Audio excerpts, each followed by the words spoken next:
Hi there, and welcome to Lily the Cat TV. In today's episode, I reflect on our first month with our new kitten after what had been a rough start. You can catch up on that story in the previous video, linked in the description. Lots of things have been going on since then, some challenging, some funny, some adorable. So let's jump in. There's lots to see and learn.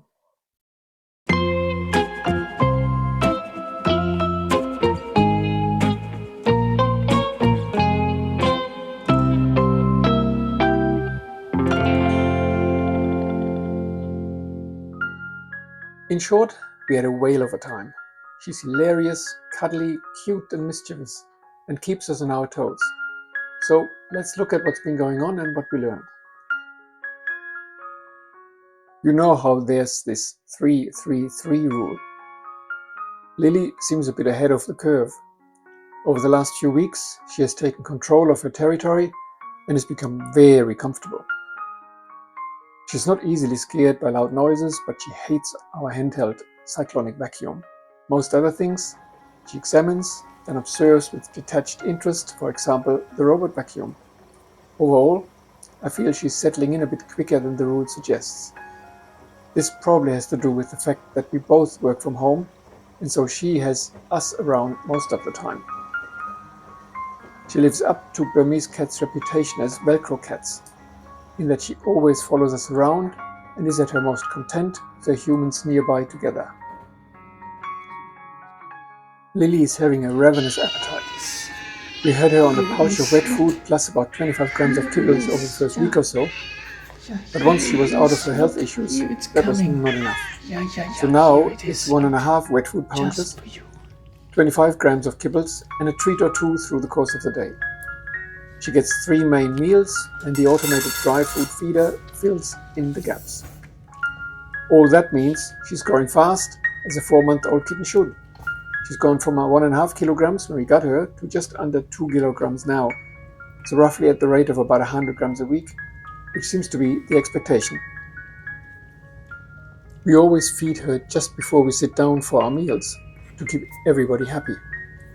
After meals, there's a bit of grooming, then playing and getting the zoomies to lead to her toilet habits, which have been without trouble from day one, thankfully. We still have to find the best litter, but that's an ongoing project and will be subject of a future video. At night, when we settle in front of the TV, she's either kept entertained with a one toy, but more and more just settles on the laps available. She takes a particular interest in the human folly on display in those fails video collections on YouTube. Come bedtime, she's just like a child, protesting for just another 5 minutes of play. But once we leave her room and close the door, she settles quickly into her bed and is not heard of until the next morning, when we come down the stairs. She's developed a couple of peculiar behaviors as well. The most outstanding development is probably how she turned on what was previously a well-liked resting place, her plush cat cave. Now when she sees it, it gets attacked and dragged around the house as if it's a giant mouse. As for the outdoors, she likes to observe the birds we feed, but only from a safe distance. We carry her around the garden sometimes, and she's quite still then, taking in all the sights and sounds, but happy to be back in her domain inside, which is her territory.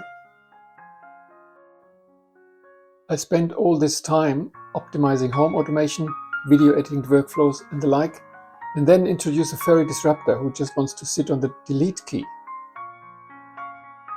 So that needed an answer, else I wouldn't get anything done, or at best, she'd wreak havoc with my work. Luckily, I found this felt box, which just happens to fit right around the keys of the laptop. Now my workflow involves a tactical felt box and a kill switch for my main keyboard. That was necessary when she started wandering straight over it in the middle of me trying to have a conversation with my AI assistant. Her prompt had both of us stumped.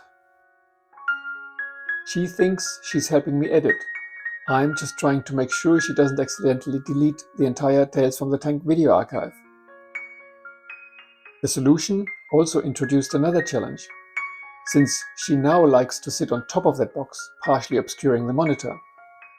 So I've upgraded my monitor to a 4K Burmese Vision display. The resolution is great, but the refresh rate is just her tail wagging. I've tried the upside down box trick, but now I'm editing this video through a pair of ears. To all the veteran cat owners, do I just accept my fate, or is there a decoy laptop strategy that actually works? So, while she can be a handful at times, she's an absolute delight, and we are totally besotted by her charms. She's got us wrapped around her paws, and she knows it. I'll be sharing more experiences with Lily and a roundup and review of the gear we use in upcoming videos. So make sure to subscribe not to miss any of that. See you next time on Lily the Cat TV.